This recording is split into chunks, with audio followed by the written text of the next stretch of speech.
بقرہ کی آیت نمبر 28 اور 29، جہاں پہ تیسرا رکوع ختم ہو گیا۔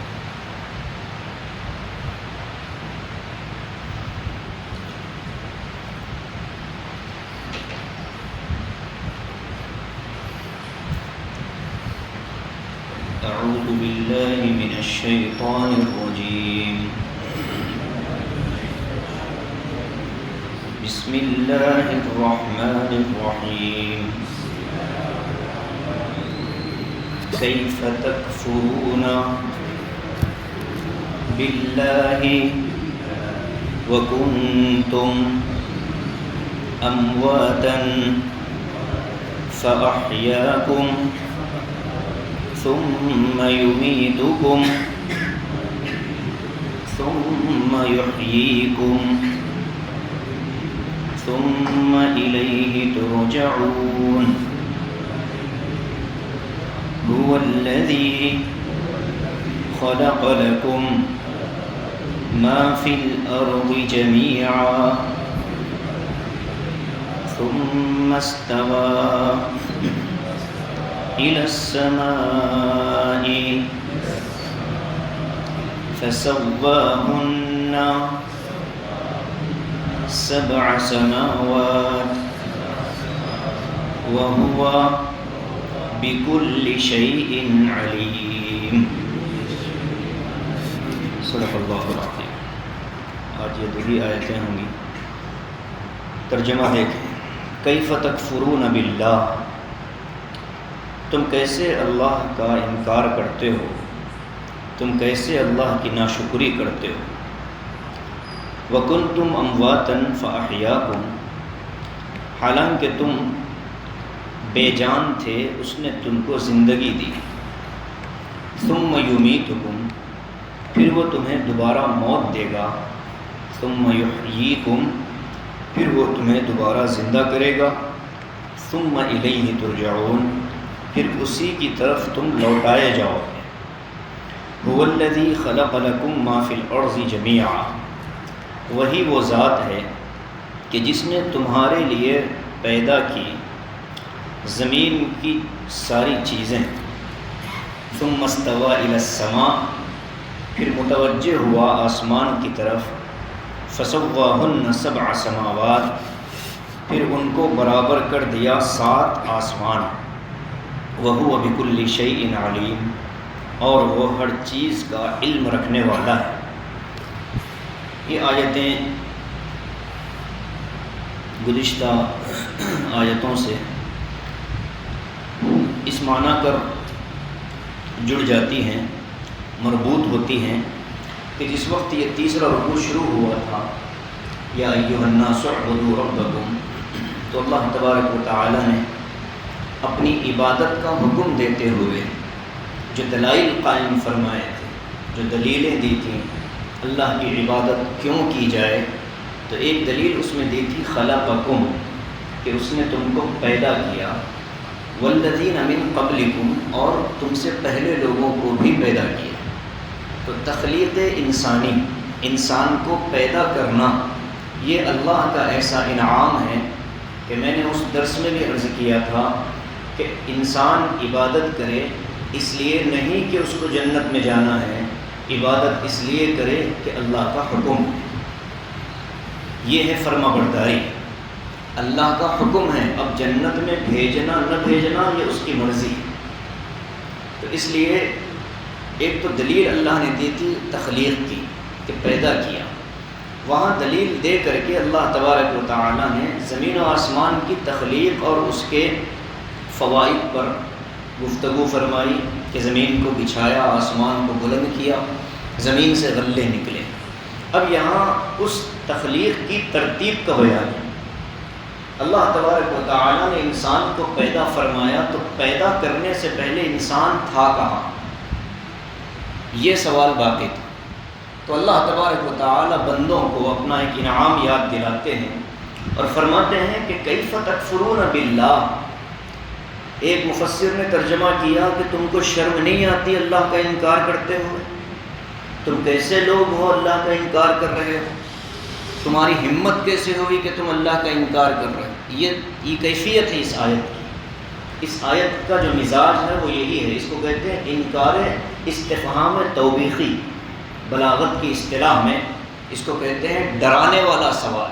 کیفا کے ذریعے کسی بھی چیز کی کیفیت کا سوال ہوتا ہے کہ بھئی آپ کیسے آئے، یہ ایک سوال ہے۔ اب اس میں اگر ڈرانے کی کیفیت تم آئے کیسا، تو یہ جو ڈرانا ہے اس جملے کے اندر بعین ہی یہی کیفیت اس سوال کے اندر ہے۔ کیف تکفرون باللہ، تمہاری مجال کیسے ہوئی کہ تم اللہ کا انکار کرو، اللہ سے کی ناشکری کرو۔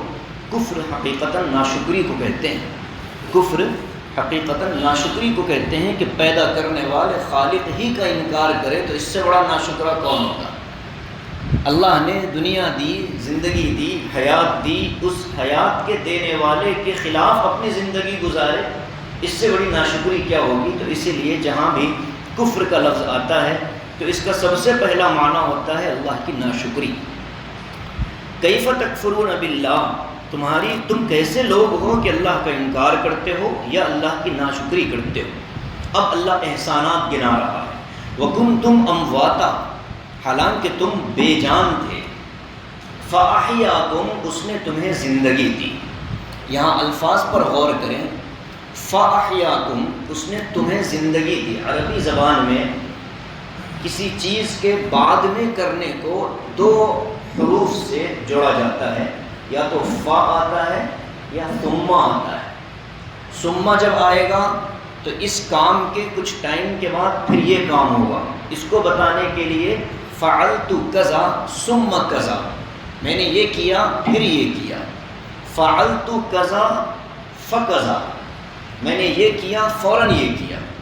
تو دونوں میں فاصلے کو بتانے کے لیے عربی میں دو طرح کے حروف استعمال ہوتے ہیں۔ آیت پر غور کریں، اللہ کی ترتیب دیکھیں، ہمیں اس میں کیا کیا پیغامات مل رہے ہیں اس پر غور کریں۔ وَكُنْتُمْ أَمْوَاتًا فَأَحْيَاكُمْ، تم بے جان تھے، اللہ نے تمہیں زندگی دی۔ فَأَحْيَاكُمْ، زندگی جلدی دے دی۔ یہ کب کا قصہ سنا رہے ہیں اللہ پاک؟ یہ ابھی انسان اپنے والد بزرگوار کے صلب سے نکلا نہیں تھا، یہ اس زمانے کی بات ہے، ابھی ماؤں کے رحموں میں ابھی گئے نہیں تھے، اس دور کی بات ہے۔ مفسرین فرماتے ہیں یہ ابھی اس سے بھی پہلے کی بات ہے کہ کوئی انسان کسی میوے کے اندر تھا، کوئی کسی غذا کے اندر تھا، کوئی کسی جگہ تھا، وہ جب اس نے اپنے گھر، جب اس کے والد نے اس کو کھایا تو پھر وہ اس کا ذرہ بن کر کے اس کے صلب میں گیا۔ اس وقت تو اس میں کوئی جان نہیں تھی، کوئی زندگی نہیں تھی، کوئی حیات نہیں تھی، بے جان تھے۔ اور دوسرا مفہوم، ابھی انسان رحم مادر میں نہیں پہنچا۔ سورہ طارق میں فرمایا گیا یخرج من بین الصلب والترائب، کہ انسان کو اللہ پاک نے اس حقیر سے مادے سے پیدا کیا جو صلب اسراب کمر سے نکلتا ہے۔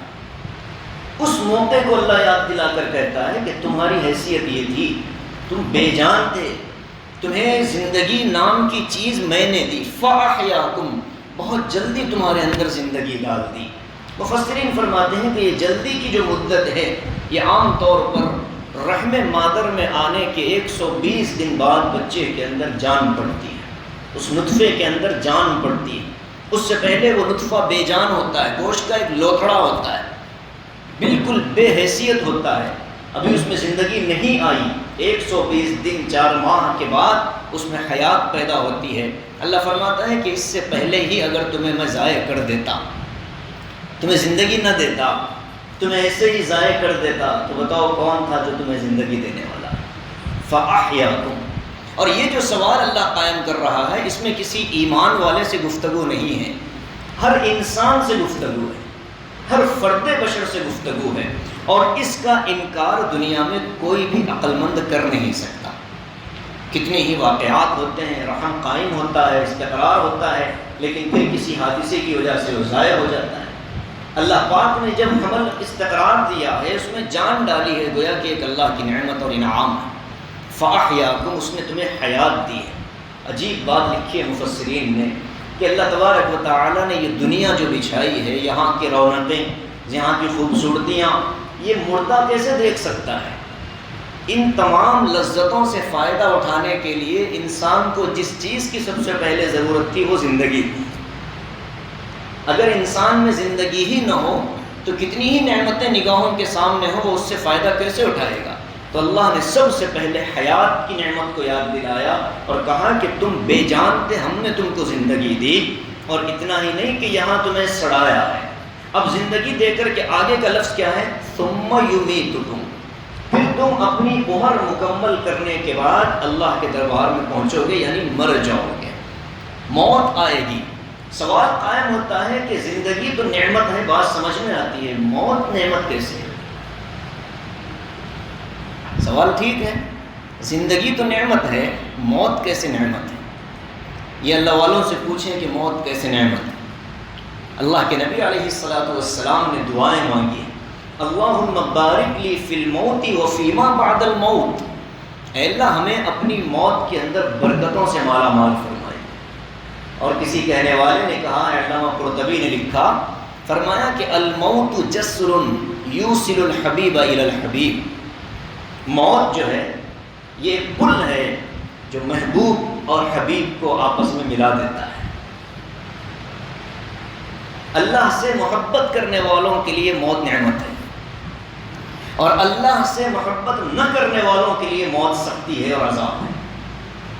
اسی لیے حضرت ربعی بن عامر رضی اللہ عنہ نے ہرقل کے، ایران کے بادشاہ کے رستم کے دربار میں جو تقریر فرمائی تھی، اس میں جملہ یہی تھا کہ جیسے تمہارے لیے عورت اور شراب محبوب ہے، ہمیں اپنی موت اس سے کہیں زیادہ محبوب ہے۔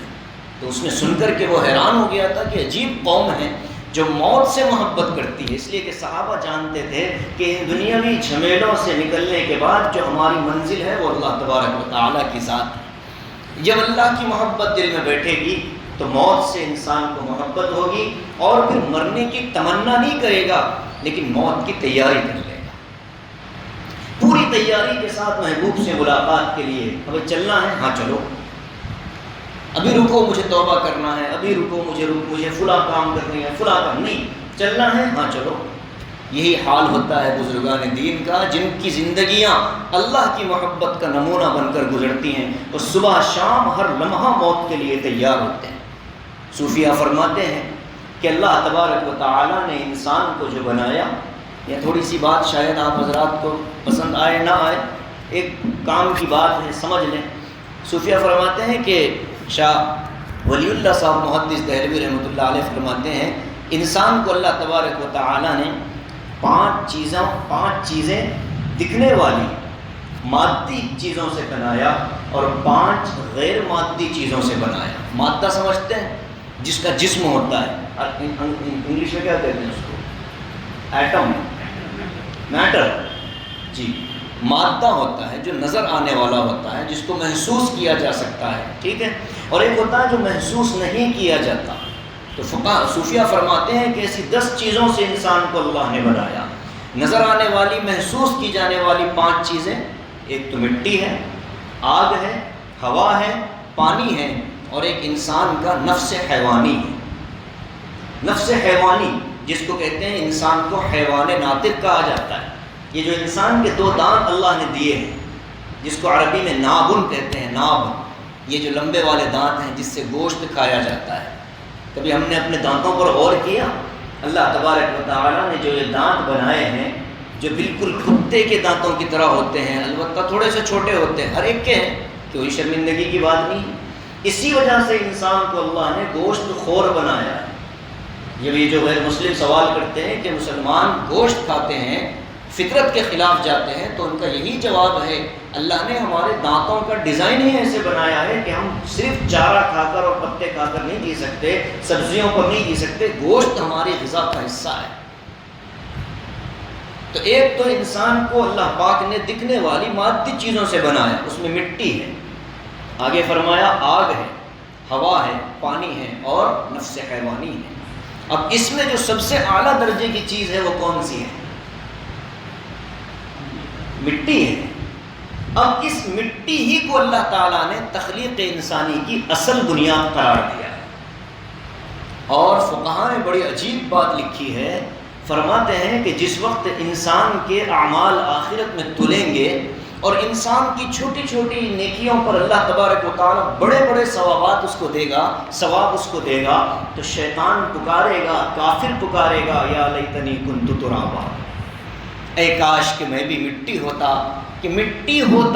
شیطان تو آگ سے بنا ہوا ہے، وہ تمنا کرے گا کاش کہ میں مٹی ہوتا اور مجھے بھی چھوٹی چھوٹی نیکیوں پر اللہ تبارک و تعالیٰ اتنا بڑا اجر عطا فرماتے۔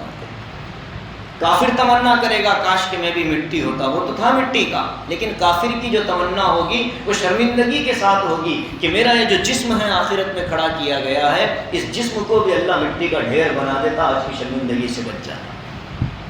تو ان پانچوں اجزاء میں سب سے اہم اور بنیادی جو جز ہے وہ مٹی ہے، اسی لیے انسان کو کہا گیا کہ خاک کا پتلا ہے۔ میر تقی میر نے کہا پھرتا ہے فلک برسوں، مت سہل ہمیں جانو، پھرتا ہے فلک برسوں، تب خاک کے پتلے سے انسان نکلتے ہیں۔ یہ زمین پر چلنے پھرنے والے جو لوگ نظر آ رہے ہیں یہ بظاہر خاک کے پتلے ہیں، ان کے اندر کہیں کہیں انسان نظر آ جاتا ہے۔ اور اسی کو کسی نے کہا کہ زندگی کیا ہے؟ عناصر میں ظہور ترتیب، زندگی کیا ہے؟ عناصر کا ظہور ترتیب، موت کیا ہے؟ انہی اجزاء کا پریشان ہونا۔ یہ جو اجزاء ہے ان اجزاء کو ایک جگہ جوڑا گیا کہ انسان کی آگ، مٹی، ہوا، پانی اور نفس حیوانی میں اور بقیہ 5 چیزیں اللہ نے داخل فرما دی۔ وہ کیا ہے؟ ایک قلب ہے، ایک روح ہے، ایک سر ہے، ایک خفی ہے، ایک اخفا ہے۔ یہ 5 چیزیں بہت مشکل ہیں، یہ صوفیہ کرام کا کلام ہے، میں نے فائدے کے لیے آپ کو سنا دیا ہے تاکہ یہ دلیل رہے میرے پاس کہ میں نے پہنچا دی۔ اب اس پر عمل کرنا، اسی لیے جو صوفیہ ذکر کرواتے ہیں رات کو، اس کی تفصیلات بہت لمبی ہوگی کسی موقع سے انشاءاللہ، رات کو اٹھ کر کے یا ایک دن کے کسی حصے میں تھوڑا سا وقت نکال کر اللہ تبارک و تعالیٰ کے آگے ساری مخلوقات سے کٹا کر کے اپنے دل اور دماغ کو اللہ کی یاد میں لگاؤ اور اپنے دل کی طرف توجہ کر کے اللہ اللہ کہو، یا بعض حضرات کراتے ہیں مراقبہ کرو، توجہ ڈالو اپنے دل پر۔ یہ کیوں؟ اس لیے کہ جو قلب اللہ نے بنایا ہے، جو نظر نہیں آتا، لطیف ہے، نظر نہیں آتا، اس کے اندر اللہ کی محبت بیٹھے تو پھر وہ اللہ کی محبت انسان کو ثم یمیتکم کے لیے تیار کرے۔ یہ میں نے اس لیے عرض کیا ہے کہ ثم یمیتکم، اللہ نے موت کو نعمت کیوں قرار دیا؟ جس دل میں اللہ کی محبت آتی ہے اس دل کے لیے موت نعمت ہے۔ پھر آگے فرمایا ثم یحییکم، مرنے کے بعد اللہ تبارک و تعالیٰ پھر تمہیں زندگی دے گا۔ ثم یحییکم، میں نے شروع میں کہا کہ فا آتا ہے تھوڑے ٹائم کے لیے، ثم آتا ہے زیادہ وقت کے لیے، تو اب جو دوسرا ثم ہے ثم یحییکم، یہ قبر میں جانے کے بعد کی زندگی کا ثم ہے۔ یہ جو قبر میں جائے گا آدمی تو پھر وہاں سے لے کر قیامت کے دوسرے سور تک سب اپنی قبروں میں رہیں گے۔ حیات ہوگی انسانوں کو قبروں کے اندر، لیکن ہر ایک کی حیات کا درجہ الگ ہوگا۔ یہاں دو باتیں سمجھیں، ایک بات تو یہ سمجھنا ہے کہ ہر انسان کو قبر میں جانے کے بعد اللہ تبارک و تعالیٰ تھوڑی سی زندگی دیتے ہیں، اور اس تھوڑی سی زندگی کی وجہ سے انسان کو عذاب کی سختی برداشت کروائی جاتی ہے اور پھر نعمتوں کے مزے چکوائے جاتے ہیں۔ لیکن وہ کیسا ہوگا اس کی کیفیت ہم نہیں جانتے۔ اس کی ایک مثال دوں، ہمیں یقین ہے کہ قرآن پاک نے کہا ہے وَإِن مِّن شَيْءٍ إِلَّا يُسَبِّحُ بِحَمْدِهِ وَلَٰكِن لَّا تَفْقَهُونَ تَسْبِيحَهُمْ، اللہ نے فرمایا کہ یہ زمین کے اوپر جتنے بھی چیزیں ہیں، جتنے ذرات ہیں، وہ ساری کی ساری اللہ کی حمد و ثنا کر رہی ہیں، لیکن اے لوگو تم ان کی تسبیح کو پہچان نہیں سکتے ہو۔ تو یہ جو پتے ہیں یہ حمد کر رہے ہیں، ہمارے دیکھنے میں صحیح پتا ہے لیکن حقیقتاً وہ تسبیح میں لگا ہوا ہے۔ یہ تو پتے کی مثال۔ ایک جگہ اللہ نے فرمایا، آیت نہیں پڑھوں گا اس لیے کہ وہ سجدے کی آیت ہے، اس پر سجدہ واجب ہو جاتا ہے۔ ایک جگہ اللہ نے فرمایا کہ اے نبی کیا آپ نے نہیں دیکھا کہ اللہ تبارک و تعالیٰ کی بارگاہ میں سجدوں میں گر جاتے ہیں؟ کون؟ اللہ فرماتا ہے کہ ایک تو من فی السماوات، جو مخلوقات آسمانوں میں ہیں، ومن فی الارض، جو مخلوقات زمین میں ہیں، والشمس، سورج، والقمر، چاند، والنجوم ستارے، والجبال پہاڑ، والشجر درخت، والدواب چوپائے. آگے فرمایا وکثیر من الناس، اور بہت سارے انسان یہ سب سجدہ کر رہے ہیں. پہاڑ نے کہاں سجدہ کیا؟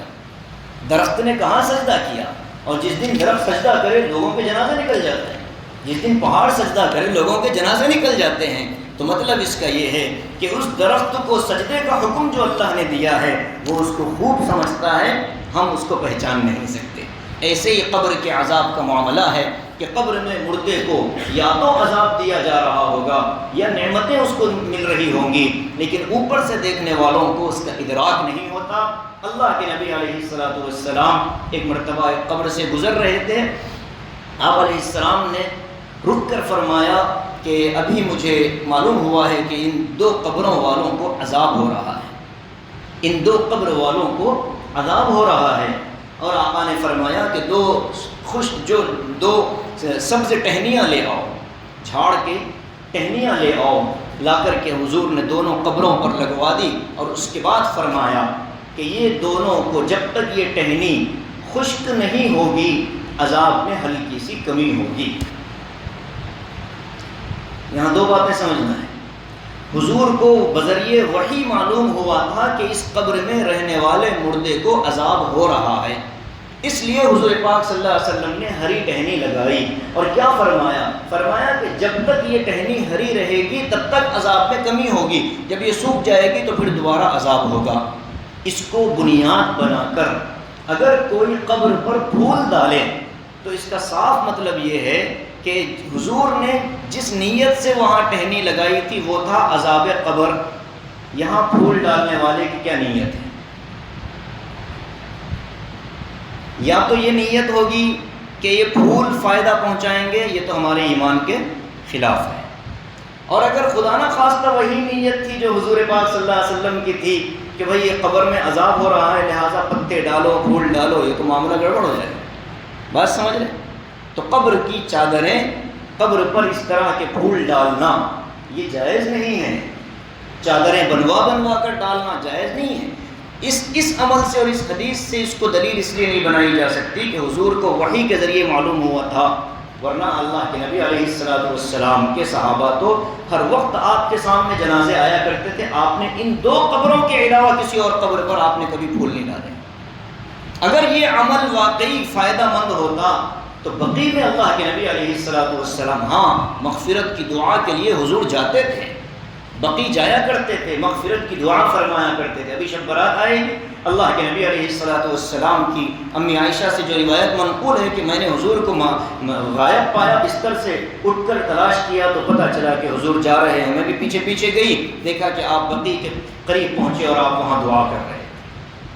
تو ایک مرتبہ پوری زندگی میں حضور قبرستان گئے تو شب برات میں پوری زندگی میں ایک مرتبہ قبرستان جانا سنت ہے. ہر سال جانا بدعت ہے.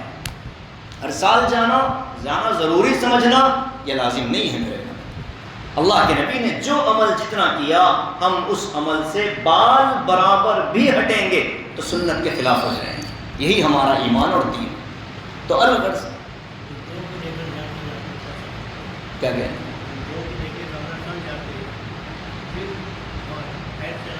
مردوں کو لے کر، وہ تو ایک جنازے کے ساتھ جا رہے ہیں. مخصوص ذہن بنا کر ارادہ کر کے نیت کر کے تو نہیں جا رہے. جنازے کے ساتھ جانا تو ثابت ہے، ثواب ہے، لیکن وہاں یہ جو ایڈیشنل کام ہو رہے ہیں اس کی قطعی اجازت نہیں ہے. تو الغرض پہلا عقیدہ ہمیں یہ ذہن میں رکھنا ہے کہ قبروں میں مردوں کو یا تو عذاب ہوگا یا نعمتیں ملیں گی. دوسرا عقیدہ یہ رکھنا ہے کہ ہر انسان کو اللہ پاک بقدر ضرورت قبر میں زندگی دیتا ہے. اعلیٰ درجے کی جو زندگی ملے گی وہ انبیاء کو ملے گی، اور اتنی اعلیٰ ہوگی کہ انبیاء علیہم الصلوۃ والسلام کے جسموں کو اللہ نے زمین پر حرام کر دیا ہے کہ وہ ان کو کھائے. ان اللہ حرم علی الارض ان تأکل اجساد الانبیاء. حضور نے فرمایا کہ زمین کی مٹی پر نبیوں کے جسموں کا کھانا اللہ نے بند کر دیا، حرام، وہ ہاتھ نہیں لگاتے. باقی اس سے کم درجے کی جو حیات ہوگی وہ شہیدوں کی ہوگی، شہداء کی ہوگی. عام طور پر ہوتا ہے پرانی قبریں نکلتی ہیں تو اس میں تر و تازہ لاشیں، تر و تازہ میت، یہ بالکل وہ ممکن ہے لیکن اکثر و بیشتر اللہ تبارک و تعالیٰ کا نظام یہ ہے کہ نیکوں کی بھی کبھی کبھی قبریں صاف ہو جاتی ہیں، مٹی ختم ہو جاتی ہے۔ ہر قبر جس کی مٹی چلی جائے، جس کی ہڈیاں گل جائیں، اس کے برے ہونے کی علامت نہیں ہے، اور ہر قبر جس کے اندر تر و تازگی ہو، یہی اس کے نیک ہونے کی علامت نہیں۔ عام طور پر نیک لوگوں کی قبریں محفوظ رہتی ہیں، لیکن بعض نیک لوگوں کی قبریں بھی اللہ تبارک و تعالیٰ، تو اس لیے کبھی کسی مرنے والے کے بارے میں ہرگز بدگمان ہونا جائز نہیں، ہرگز بدگمان نہ ہو۔ آگے فرماتے ہیں ثم یحییکم، دو عقیدے سمجھ گئے۔ پہلا عقیدہ قبر میں عذاب ہوگا، دوسرا عقیدہ انبیاء اپنی قبروں میں زندہ ہیں، بہت زبردست حیات کے ساتھ زندہ ہیں۔ اسی لیے جب ہم مدینہ طیبہ پہنچتے ہیں، اللہ ہمیں اور آپ کو بار بار پہنچائے، وہاں جا کر جب سلام پیش کیا جاتا ہے تو آتا ہے کہ حضور فرماتے ہیں میں خود جواب دیتا ہوں۔ جو دور سے بھیجا جاتا ہے درود، فرشتے حضور کو پہنچاتے ہیں، تو حضور کا خود سے جواب دینا یہ خود اس بات کی علامت ہے کہ نبی پاک صلی اللہ علیہ وسلم اپنی قبر مبارک میں حیات ہیں۔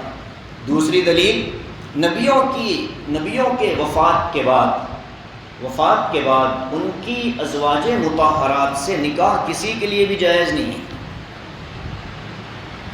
ان کی ازواج مطہرات سے نکاح کسی بھی انسان کے لیے جائز، کیوں؟ اس لیے کہ ابھی حیات ہیں، باقی ہے نکاح۔ اسی طریقے سے تیسری دلیل، نبیوں کی وفات کے بعد ان کے مال کی وراثت تقسیم نہیں ہوتی، وہ صدقہ ہو جاتا ہے امت کے لیے، اس کے وارث کوئی نہیں بنتے۔ یہ تین باتیں ذہن میں رکھیں۔ آگے دیکھیں، اللہ فرماتا ہے ثم الیہ ترجعون، پھر تم کو اللہ ہی کی طرف لوٹایا جائے گا۔ سب کو ماننا ہے، لوٹائے جائیں گے اللہ ہی کی طرف۔ آگے اللہ فرماتا ہے، یہ تو ایک ایک فرد کے بارے میں گفتگو تھی، ہر انسان اس پر غور کر سکتا ہے، میں کچھ نہیں تھا، اللہ نے زندگی دی، پھر مارے گا، پھر دوبارہ زندہ کرے گا، پھر اللہ کے دربار میں پیش کیا جائے گا۔ آگے فرماتے ہیں هو الذی خلق لکم ما فی الارض جمیعا، ایسا نہیں کہ تم کو پیدا کر کے چھوڑ دیا، نہیں، تمہارے فائدے کے لیے زمین کی ہر چیز بنا دی۔ خلق لکم، لکم آتا ہے، لام جو آتا ہے لکم کا، یہ فائدے کے لیے آتا ہے۔ اخرجت للناس، یہ لام فائدے کے لیے، نفع پہنچانے کے لیے۔ تو یہ جو فرمایا گیا کہ تمہارے لیے اللہ نے پیدا کی ہیں زمین کی تمام چیزیں، تو سوال یہ ہوتا ہے کہ ہم تو نہیں جانتے کہ ہر چیز ہمارے لیے فائدہ مند ہے، ہم تو نہیں جانتے کہ ہر چیز ہمارے لیے فائدہ مند ہے۔ زہر ہے، زہر کہاں فائدہ مند ہوتا ہے؟ بعض ادویات کے اندر زہر استعمال کروایا جاتا ہے جو کہ انسان کے لیے فائدہ مند ہو جاتا ہے۔ تو کسی چیز کے بارے میں معلوم نہ ہونا، یہ قاعدہ ذہن میں رکھ لیں ہر جگہ، کسی چیز کے بارے میں معلوم نہ ہونا اس چیز کے نہ ہونے کی دلیل نہیں ہوتی۔ یہ قاعدہ نہیں سمجھے؟ کوئی بات ہمیں نہیں معلوم ہے تو اس کا مطلب یہ نہیں کہ وہ چیز نہیں ہے، نہیں، وہ موجود ہے، اس میں فائدہ ہے۔ دنیا کی ہر گھٹیا سے گھٹیا چیز میں بھی اللہ نے ہمارے لیے فائدہ رکھا ہے، ہمیں نہیں معلوم کہ اس سے فائدہ کیسے اٹھانا۔ اللہ نے کچھ لوگوں کو اس کا علم دیا ہوا ہوتا ہے، وہ اپنے علم اور اپنے خداداد صلاحیت کے بل بوتے پر اس سے فائدے نکال لیتے ہیں۔ جیسے حکماء ہوتے ہیں، حکیم حضرات ہوتے ہیں، ہم دیکھتے ہیں عام درختوں کو، یہ پڑے ہوئے درخت ہیں، لیکن حکیم اور حکماء جو ہوتے ہیں اللہ ان کو بتاتا ہے، ان کے دل میں آتا ہے، ان کا ہنر بتلاتا ہے کہ اس پتے کے اندر فلاں بیماری سے شفا موجود ہے۔ عام طور پر ہم نہیں جانتے۔ تو ہر چیز جو اللہ نے پیدا فرمائی ہے دنیا میں، وہ انسان کے فائدے کے لیے بنائی ہے، اس کا غلط استعمال انسان کو آخرت کی پکڑ کے اندر مبتلا کر دے گا۔ آگے فرمایا زمین کی پیدائش کے بعد ثم استوى الى السماء، یہ ایک مسئلہ ہے کہ زمین اور آسمان کی تخلیق جو اللہ نے فرمائی، اس کو سمجھ لیں، یہیں اس پر گفتگو ہوگی، آگے کہیں بھی اس پر بات انشاءاللہ نہیں کروں، اس کو سمجھ لیں۔ اسی لیے آج میں نے دو آیتیں چنی۔ پہلی بات یہ ہے کہ زمین اور آسمان کی جو تخلیق ہوئی، یہ آدم علیہ السلام سے پہلے ہوئی۔ حضرت آدم علیہ السلام جمعہ کے دن پیدا کیے گئے، عصر کے بعد کا وقت تھا۔ زمین کو اللہ تبارک و تعالی نے اتوار اور پیر کے دن پیدا فرمایا، ٹھیک ہے۔ منگل اور بدھ یعنی جہاں شعبے کو اللہ نے زمین کے اندر کی تمام چیزیں پیدا فرمائی، درخت اگائے، دریا بہائے، سمندر لگائے، یہ ساری جو چیزیں زمین کے اوپر نظر آ رہی ہیں، یہ سارے ان 2 دنوں کے اندر اللہ نے کیے۔ اور اس کے بعد جو جمعرات کا جو دن تھا، ان جمعرات کے دن کے اندر اللہ تبارک و تعالیٰ نے آسمان بنایا. اور فرماتے ہیں بعض علماء کہ جمعرات اور جمعہ یہ دونوں دن آسمان کی تخلیق ہوئی. آسمان کی تخلیق سے اللہ تبارک و تعالیٰ جمعہ کے دن عصر کے وقت میں حضرت آدم علیہ السلام کو پیدا فرمائے. جمعہ کو جمعہ اسی لیے کہا جاتا ہے کہ جمعہ کے معنی جوڑنا، جمع کرنا. زمین اور آسمان کی پیدائش کو اللہ نے جمعہ کے دن جوڑا. یہ بات سمجھ لیں. اب آگے اللہ فرماتا ہے کہ پہلے پیدائش زمین کی ہوئی، لیکن ابھی زمین کو اللہ نے پیدا فرما کر مکمل اس کا انتظام نہیں کیا تھا، صرف پیدا فرما دیا تھا، اس کو بچھایا نہیں تھا. آسمانوں کی طرف متوجہ ہوئے. ثم استوى الى السماء، پھر اللہ آسمان کی طرف متوجہ ہوئے اور 7 آسمان بنا دیے برابر. فسواهن 7 سماوات، 7 آسمانوں کو برابر اللہ تبارک و تعالیٰ نے بنایا. ہمارا عقیدہ ہے کہ آسمان 7 ہیں. سائنسدان کہتے ہیں آسمان 9 ہیں. کئی آسمانوں تک لوگ پہنچ چکے، لیکن ہمارا ایمان یہ ہے کہ آسمان صرف 7 ہیں. اس لیے کہ قرآن نے کہہ دیا فسواهن 7 سماوات، بس 7 ہی آسمان ہیں.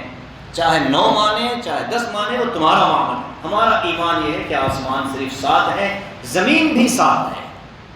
یہاں تذکرہ نہیں، لیکن 24ویں پارے میں اللہ تبارک و تعالیٰ نے اس کا تذکرہ فرمایا. قل أئنكم لتكفرون بالذي خلق الأرض في يومين وتجعلون له أندادا.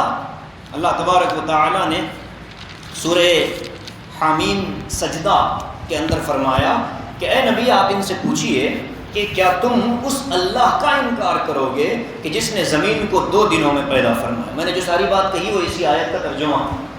زمین کو 2 دنوں میں پیدا فرمایا. وَتَجْعَلُونَ لَهُ أَنْدَادًا، اسی کا ساتھی بناتے ہو. وَجَعَلَ فِيهَا رَوَاسِيَ مِنْ فَوْقِهَا، اللہ تعالیٰ نے اس زمین میں پہاڑوں کو گاڑ دیا کیلوں کی طرح. جیسے کیل زمین میں، کیل کسی جگہ میں ٹھونکے جاتے ہیں تاکہ وہ چیز حرکت نہ کرے. زمین بھی چونکہ پانی پر تھی نا، وہ حرکت کر رہی تھی، تو اللہ تعالیٰ نے کیل ٹھونک کر کے، پہاڑ بنا کر کے رواسی فرمایا. رواسی کہتے ہی ہیں کیلے کو. تو رواسی پہاڑوں کو ٹھوک کر اللہ تبارک و تعالیٰ نے اس کو متحرک ہونے سے روکا. وَبَارَكَ فِيهَا، اور زمین میں برکتوں کو پھیلا دیا. وَقَدَّرَ فِيهَا أَقْوَاتَهَا فِي 4 أَيَّامٍ، فرمایا کہ اس کے اندر لوگوں کی زندگی گزارنے کے لیے رزق کا جو انتظام فرمایا، یہ کل ملا کر کے 4 دن ہو گئے. 2 دن زمین کی پیدائش اور 2 دن انتظامات. اللہ کے لیے ضروری نہیں تھا کہ اتنا وقت لیتا، وہاں تو کن فیکون کا معاملہ تھا. ترتیب اللہ انسانوں کو سکھانا چاہتے تھے، اور اسی سے لوگوں نے لکھا ہے. علامہ ابن کثیر رحمۃ اللہ علیہ نے، اور اسی طریقے سے علامہ ابن کثیر رحمۃ اللہ علیہ نے لکھا کہ یہیں سے پتہ چلا کہ کسی بھی عمارت کی تعمیر کے لیے پہلے نچلا حصہ بنایا جاتا ہے، پھر اس پر اوپر والا حصہ بٹھایا جاتا ہے. اللہ نے یہی سکھایا، پہلے زمین بنائی پھر اس پر آسمان کو بٹھایا. ثم استوى الى السماء وهي دخان، آسمان جو تھا، اللہ مفسرین فرماتے ہیں کہ زمین جو پانی پر تھی، اس پانی کو اللہ نے حکم دیا تو ایک دھواں سا اٹھا، اور وہ دھواں اوپر جا کر رکا، اور اسی دھوئے کو اللہ تبارک و تعالیٰ نے آسمان میں منتقل کر دیا. ثم استوى الى السماء وهي دخان، وہ ایک دھواں تھا. فقال لها وللارض ائتيا طوعا او كرها، اللہ نے کہا کہ آ جاؤ، یا تو زبردستی آؤ یا فرما بردار بن کر آؤ. قالتا اتینا طائعین، ان دونوں نے کہا کہ اے اللہ ہم آپ کے فرما بردار بنتے ہیں. زمین اللہ کی فرما بردار ہے، آسمان اللہ کا فرما بردار ہے. آگے فرمایا فقواہن 7 سماوات فی یومین، اللہ تعالیٰ نے آسمانوں کی ترتیب کو 2 دن کے اندر مکمل فرمایا. وَأَوْحَى فِي كُلِّ سَمَاءٍ أَمْرَهَا، اور ہر آسمان میں اللہ نے اپنے امر اور اپنے حکم کو چلا دیا. ہر آسمان کے فرشتے الگ ہیں، وہاں کا نظام الگ ہے، وہاں کی مخلوقات الگ ہے. اللہ نے یہ ساری چیزیں دی. وَزَيَّنَّا السَّمَاءَ الدُّنْيَا بِمَصَابِيحَ، کیا ترتیب ہے اللہ اکبر. فرمایا کہ ہم نے آسمان دنیا کو، یہ جو ہمیں نظر آتا ہے آسمان، اس کو کہتے ہیں آسمان دنیا. پھر ہم نے آسمان دنیا کو بِمَصَابِيحَ، بڑے بڑے چراغوں سے روشن کر دیا. اور یہ بڑے بڑے چراغ کیا ہیں؟ یہ ستارے ہیں، یہ سیارے ہیں، وحفظا، اور ہم نے اس آسمان دنیا کو شیطان اور جنات سے حفاظت کا ذریعہ بنایا ہے۔ تو اسی لیے اللہ تبارک و تعالیٰ کی مخلوقات میں غور کر کے بندے اللہ تک پہنچ جاتے ہیں کہ مولا پیدا کر کے آپ نے ہمیں ایسے چھوڑ نہیں دیا کہ بس تمہارا کام ہے جی لینا، نہیں، زندگی گزارنے کے اسباب بھی آپ نے مہیا فرما دی، آپ نے زندگی گزارنے کی سہولتیں بھی ہمیں عطا فرما دی۔ ایسا چاہنے والا اور ایسا رحیم اور کریم پروردگار کہاں نصیب ہو سکتا ہے؟ اللہ یاد دلا رہا ہے کہ دیکھو میں نے یہ سارا کام کیا اور وَهُوَ بِكُلِّ شَيْءٍ عَلِيمٌ، اور میرے لیے کوئی مشکل نہیں تھا یہ، اس لیے کہ میں تو ہر چیز کا علم رکھنے والا ہوں۔ ایک حدیث مجھے یاد آ رہی ہے جس کو ترمذی اور امام احمد ابن حنبل رحمۃ اللہ علیہ نے نقل فرمایا، عجیب و غریب حدیث ہے۔ حضرت ابو ہریرہ فرماتے ہیں کہ ایک دن ہم بیٹھے تھے، آسمان سے ایک بادل کا ٹکڑا آیا، ابر۔ آقا نے پوچھا ما ھذا، یہ کیا چیز ہے؟ تو صحابہ کا تو معمول یہ تھا کہ جب بھی حضور کوئی سوال کرتے تو صحابہ جواب معلوم ہوتا تب بھی کہتے اللہ و رسولہ اعلم، صحابہ یہ کہتے کہ اللہ اور اس کا رسول جانتا ہے۔ شوق تھا صحابہ کا کہ شاید کوئی نئی انفارمیشن آ جائے، شاید کوئی نئی بات معلوم ہو جائے، تو وہ اپنا علم کبھی آقا کے سامنے ظاہر نہیں کرتے تھے۔ ایک مرتبہ حضور نے صحابہ سے پوچھا تھا کہ بتاؤ وہ کون سا درخت ہے جو انسان جیسی صفات رکھتا ہے؟ سب صحابہ خاموش، سب صحابہ خاموش، بڑے بڑے صحابہ حضرت ابو بکر، عمر، عثمان اور علی، صحابہ کے سرتاج سب موجود ہیں، لیکن کوئی جواب نہیں دے سکے۔ جب گھر آئے حضرت عمر تو ان کے صاحبزادے حضرت عبداللہ ابن عمر رضی اللہ عنہ جو بالکل چھوٹے سے تھے، انہوں نے کہا کہ ابا جان، وہ جو آقا نے سوال فرمایا تھا اس سوال کا جواب مجھے معلوم تھا، وہ یہ تھا کہ میرے ذہن میں بات آ رہی تھی کہ وہ کھجور کا درخت ہوگا۔ حضور نے بعد میں جواب دیا کہ وہ کھجور کا درخت ہے، تو حضور کے جواب ارشاد فرمانے سے پہلے حضرت عبداللہ ابن عمر کو ذہن میں آیا کہ شاید کھجور کا درخت ہو، لیکن چونکہ بڑے بڑے بزرگان دین بیٹھے تھے ان کی موجودگی میں نے جواب دینا مناسب نہیں سمجھا۔ حضرت عمر نے فرمایا کہ بیٹے اگر تو جواب دے دیتا تو میرا سر فخر سے بلند ہو جاتا۔ حضور کا مزاج تھا سوال پوچھنے کا، صحابہ سے مختلف موضوعات پر حضور سوال پوچھتے، پھر اس کی صحیح معلومات پہنچاتے۔ تو ایک دن پوچھا یہ جو آیا ہے یہ کیا ہے؟ صحابہ نے کہا کہ آپ کا اللہ جانتا ہے۔ تو آقا نے فرمایا کہ یہ بادل ہے۔ پھر اس کے بعد اللہ کے رسول نے پوچھا کہ یہ اس کے اوپر کیا ہے؟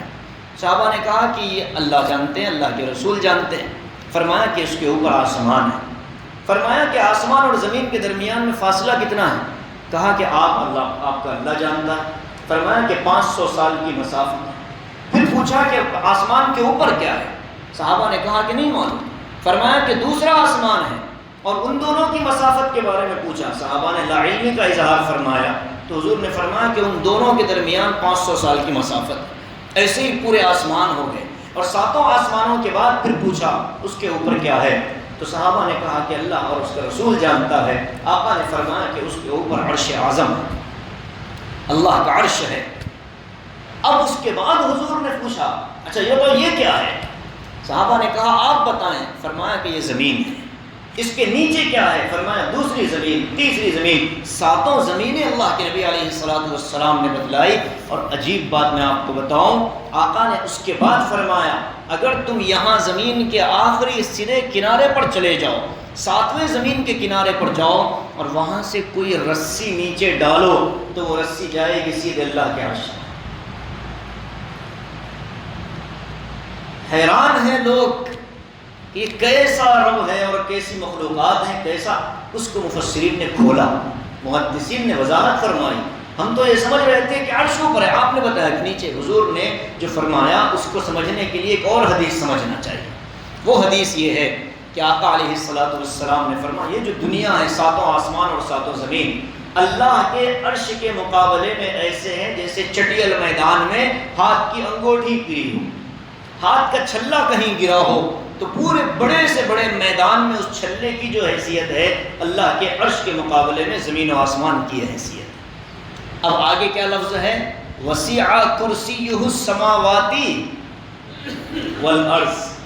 اللہ کی جو کرسی ہے یہ اللہ کے عرش کے مقابلے میں اتنی عظیم الشان ہے، اتنی عظیم الشان ہے کہ یہ ایسی ہی عرش اس کے مقابلے میں چھوٹا ہے جیسا وہ چھلا پورے بڑے میدان کے اندر بالکل معمولی نظر آ رہا مقام اور مرتبے اور شان اور عظمت کے اعتبار سے۔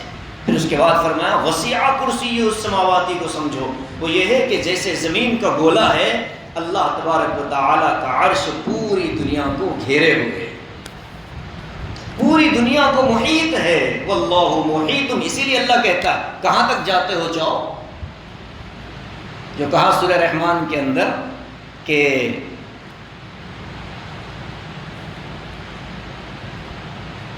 فانفذوا لا تنفذون الا بسلطان، جاؤ بھاگو، کہاں تک بھاگتے ہو، جہاں بھی جاؤ گے اللہ کی بادشاہت ہوگی۔ تو یہ جو اللہ کا عرش پوری کائنات کو گھیرے ہوئے، اسی لیے حضور نے فرمایا اگر رسی چھوڑو گے تو عرش پر گرے گی۔ اس کا مطلب یہ نہیں کہ ساتوں آسمانوں کے نیچے نہیں، والاول والآخر والظاہر والباطن، یہ ہے اس آیت کا مطلب۔ اللہ ہی ظاہر بھی ہے، اللہ ہی باطن بھی ہے، اللہ ہی پوشیدہ ہے، اللہ ہی چھپا ہوا ہے اور اللہ ہی عیاں ہے۔ شاعر نے کہا گلستان میں جا کر ہر ایک گل کو دیکھا، تیری ہی سی خوشبو تیری ہی سی بو ہے۔ کسی نے کہا گلستان میں جا کر ہر ایک گل کو دیکھا، نہ تیری سی خوشبو نہ تیری سی بو ہے۔ کہا کہ ہم نے باغ میں جا کر کے درخت کے پھولوں کے پتیوں کو توڑا تو اس پتی کے اندر بھی مولا ہم نے آپ کو پایا، ٹھیک، یہ باطن۔ اور کہا کہ مولا ہم گئے اور جا کر دیکھا تو نہ آپ کو تو دنیا میں ہم کیسے تلاش کریں، لیس کمثلہ شیء، اللہ کی طرح کوئی نہیں ہے۔ تو یہ جو اللہ کی صفات ہیں یہ بڑی عظیم، اس پر ہم کو غور کرنا ہے، توجہ دینی ہے کہ اللہ، بس آدمی بیٹھے غور کرتا چلا جائے، مخلوقات کے اوپر غور کرتا چلا جائے، اللہ کی نعمتیں یاد کرتا چلا جائے، بس اپنی ذات کی، اپنی تخلیق اور اپنی پیدائش کو اگر انسان یاد کر لے تو لوگ حیران اور پریشان ہیں کہ مولا کریم کیسے آپ نے یہ پورا نظام اور کارخانہ چلا رکھا ہے۔ اس نعمت کو اللہ نے یاد دلا کر پھر فرمایا کیف تکفرون باللہ، تم کیسے اس اللہ کا انکار کرتے ہو۔ ہمارے لیے بھی پیغام یہی ہے کہ اللہ نے ان نعمتوں کے ساتھ ایک اور نعمت ہم کو عطا فرمائی جو ایمان اور دین کی نعمت ہے۔ ہمیں تو زیادہ آگے بڑھ کر اللہ کا شکر ادا کرنا ہے، کوئی لمحہ اللہ کی نافرمانی میں نہ گزرے، ہم کو اس کی فکر کرنی ہے۔ کوشش انسان کا کام ہے، نتیجوں پر لانا یہ اللہ تبارک و تعالیٰ کے ذمے ہے۔ نتیجوں کے خوف سے، کوشش سے ہٹ جانا یہ ناکامی ہے، بھئی ہو ہی نہیں سکتا۔ اگر آدمی بیٹھ جائے، کوشش چھوڑ دے تو پھر یہ خطرے کی بات ہوگی۔ اللہ تبارک و تعالی ہم سب کو اپنی ذات کا ادراک نصیب فرمائے اور اپنی قدرت کے اندر تدبر اور فکر کے ذریعے اپنی عظمت، اپنے مقام اور اپنے مرتبے کا صحیح معنی میں احساس و ادراک نصیب